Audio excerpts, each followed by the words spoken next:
Hey everyone, so after 5 years of tracking my performance against the S&P 500, it's taken 5 years, but I'm actually in front of the S&P 500. I have been for a little while now, so I'm going to take that as a win. So yeah, here's my 5-year performance now on the screen versus that S&P 500.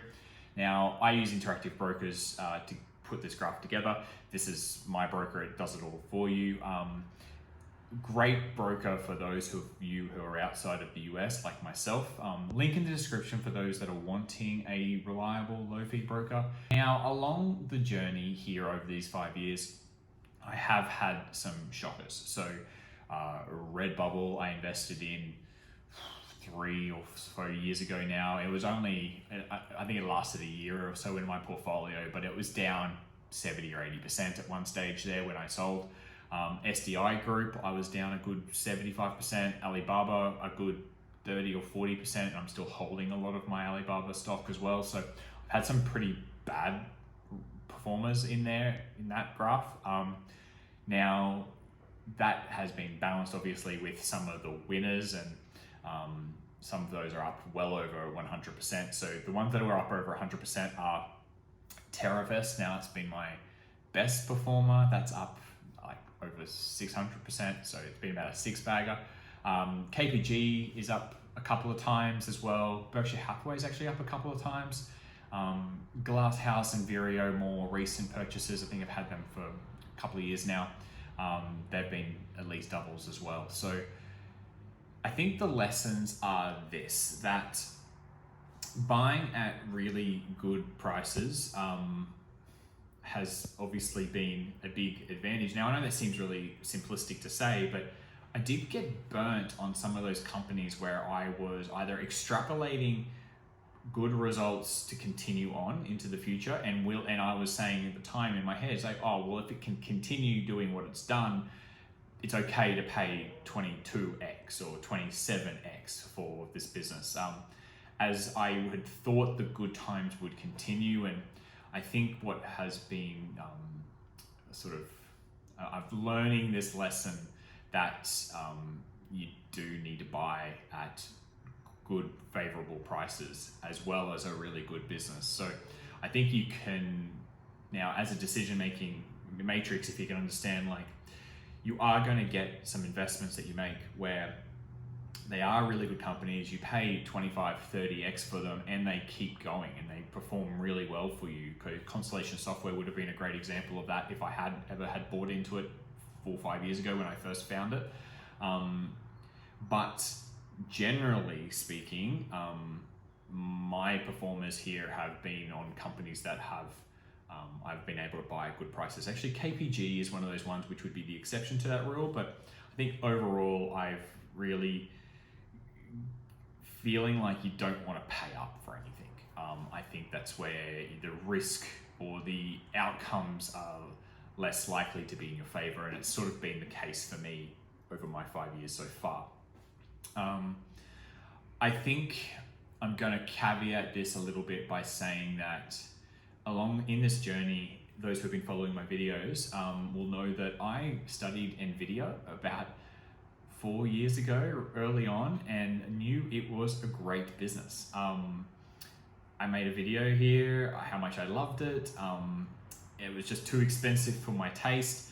And since that moment that I made that video, it's been up 12x. So I just said at the time that it was too expensive, but what I really didn't understand was the industry. I didn't understand their place in that industry. I was really couldn't figure out what the future was in store.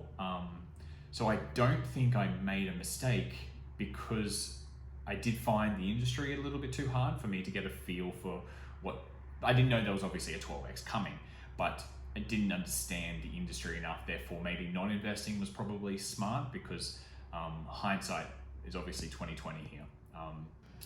So then I guess what that leads me to is where maybe the next 5 years might take me. Obviously I have no idea, just going to keep trying my best. And I think luckily I enjoy the game of investing, and obviously you do as well for watching these videos.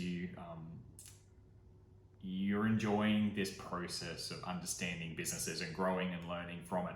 And I think I've just been getting good enough results where I'm not burning money or missing out too much compared to just indexing and doing something else. Yeah, I'm really glad that I've been able to keep up with the S&P 500 and now start to go past it, which is really cool. So maybe look, in the next year or two, it could swing the opposite way again, but I feel like I'm not burning my money or burning my investments, my hard-earned savings or things like that. I can actually keep going down this path, and because I very luckily not going backwards here. So, and really the S&P 500 has been on a pretty strong tear for the past 10 years. So keeping up with the S&P 500 over a 5-year period, I think is actually a pretty good performance. Yeah, the fact that I'm even in front of it at the moment is, yeah, pretty surprising. So, and apparently I've been looking at the earnings growth of the S&P, and historically it grows like over any sort of 10, 20 year period, take it from any point in time, about 6.5% is sort of like the earnings growth of the S&P 500.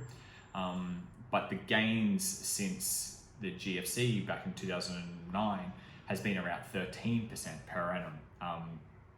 Therefore, it's all in multiple expansion is where that growth in the S&P 500 has come from. And I just think that multiple expansion from, I think it's like 28x, 29x at the moment, for it to continue to go, like accelerate past 6.5% to go up to 40x, I don't think that's that likely. I think we're already in the high valuation stage of the S&P 500. So I'm feeling positive about beating the index over the next 5 years is what I'm saying. Maybe I'll get lucky and be well in front of it at some point, but who knows, maybe I'm going to be backwards as well. So luckily, so far so good. Now, for those who have been watching my videos over the journey here for the past 5 years or so, look, I couldn't be happier with the messages, the comments, all the ideas that everyone's been able to share with me over the years. Just a big thank you for that. I've gotten all of the ideas. All of this portfolio performance has come from someone out there. It's been comments in YouTube, whether it's been people reaching out on Discord, discussing ideas with me. I appreciate you just being part of the journey here too. So hopefully I've given you some ideas over this period of time through the videos. So yeah, I hope that's been helpful when it's not just a one-way street where I'm just getting value from you guys. I hope it feels like we're both giving each other value here. So yeah, I appreciate you being here along this 5-year journey with me. Let's try to keep this train going, and yeah, thanks again.